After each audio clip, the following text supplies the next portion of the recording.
Instead of telling you what I think you should be doing or how you could be better, or I thought, well, let me just speak from the heart, speak from my gut, and really not have anything prepared, but just tell you what's worked for me.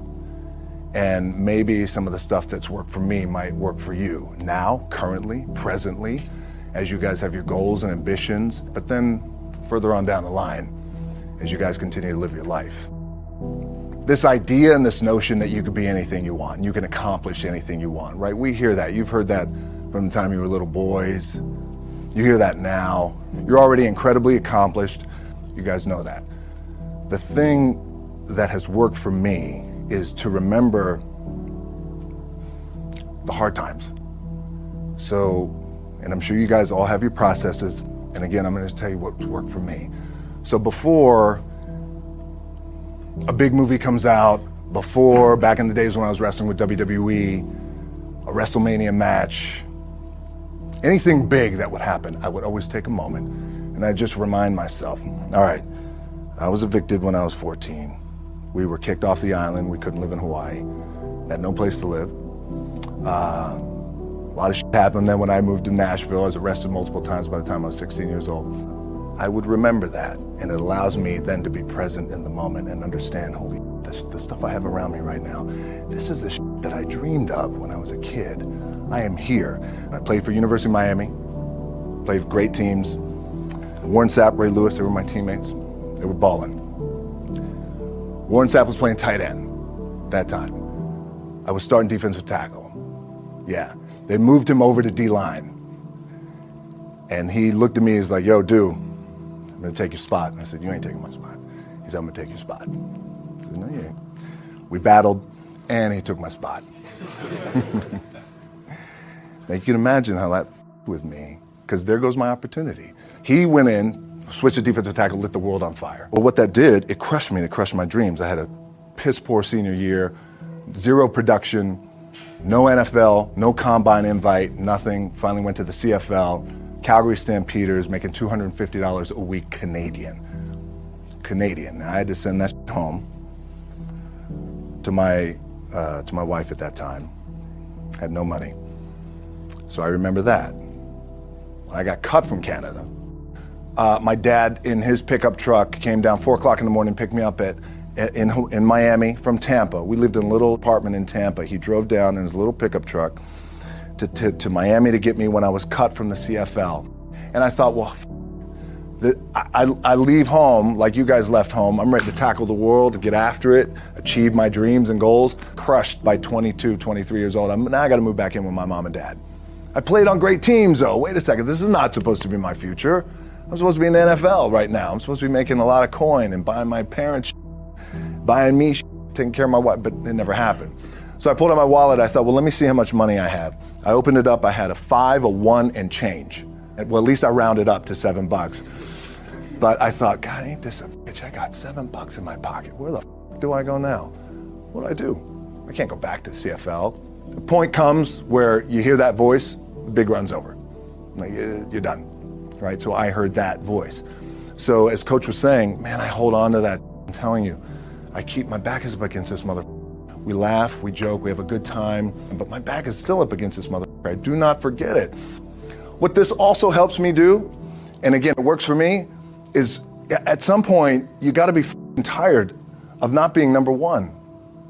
You have to be, and you gotta play angry, and I play angry. Now, I'm cool and calm with my approach, and when I step out on my field, which is a set, or, you know, like, there's some, and you're always gonna have haters, and haters are like, well, God damn, man, how many movies are you gonna make, or how much shit are you gonna do? Like, you do a lot of shit. I say, yes, it's my ambition.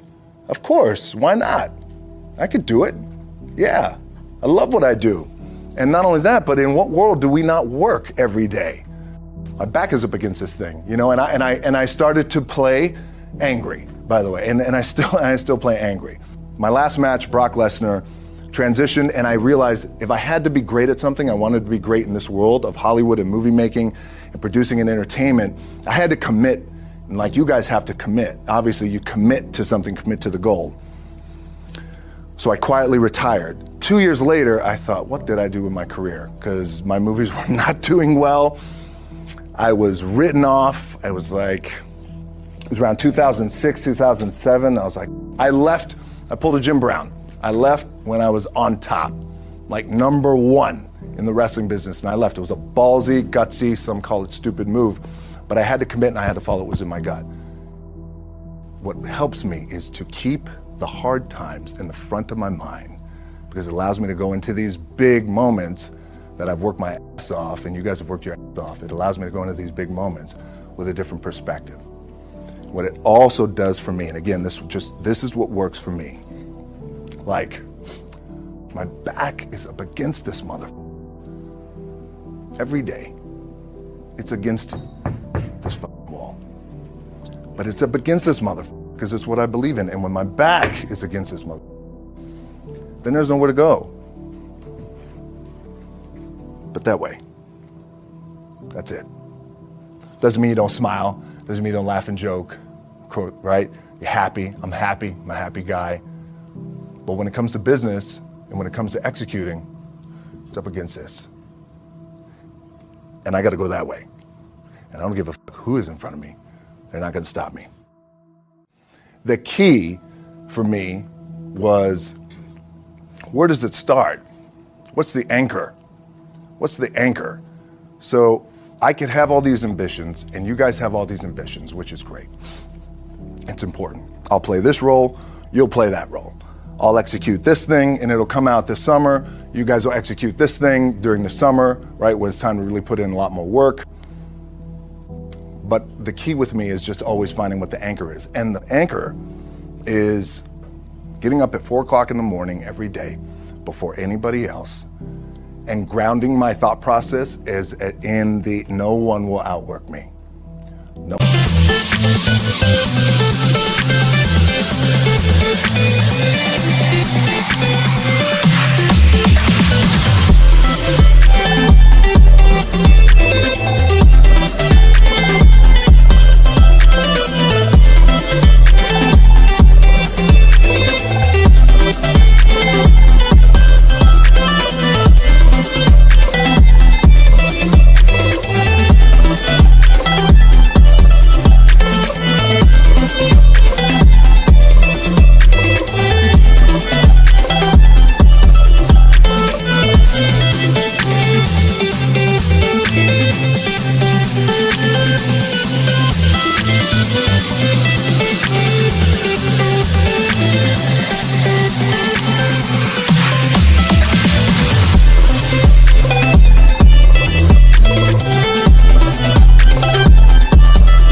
I love and I respect you guys. You motherfucker won't outwork me.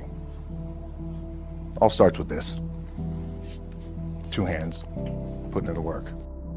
As you guys know, there's nothing you can't accomplish. You're gonna go on, you're gonna become world champions.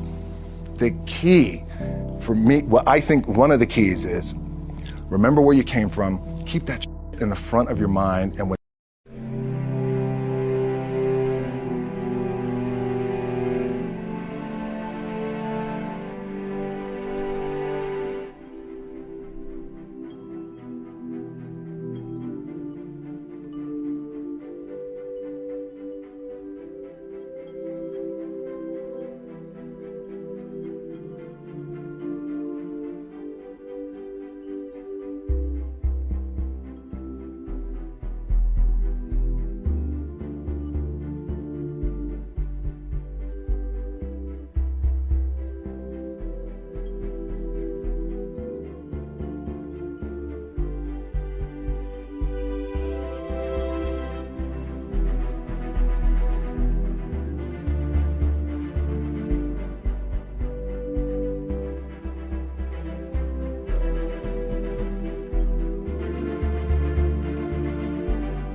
goes bad and it goes sideways, a lot of shit does. You're getting booed out of the building, or you're coming through this injury, or people are writing you off. Oh, you guys ain't make it. You know, any of that. You you gotta keep it in here. And it really has to, it should drive you. It should. It works for me. It should drive you. You got all the talent in the world. It's all here. Really, the two things I want to say are, you got to be the hardest workers in the room, and don't f the opportunity out.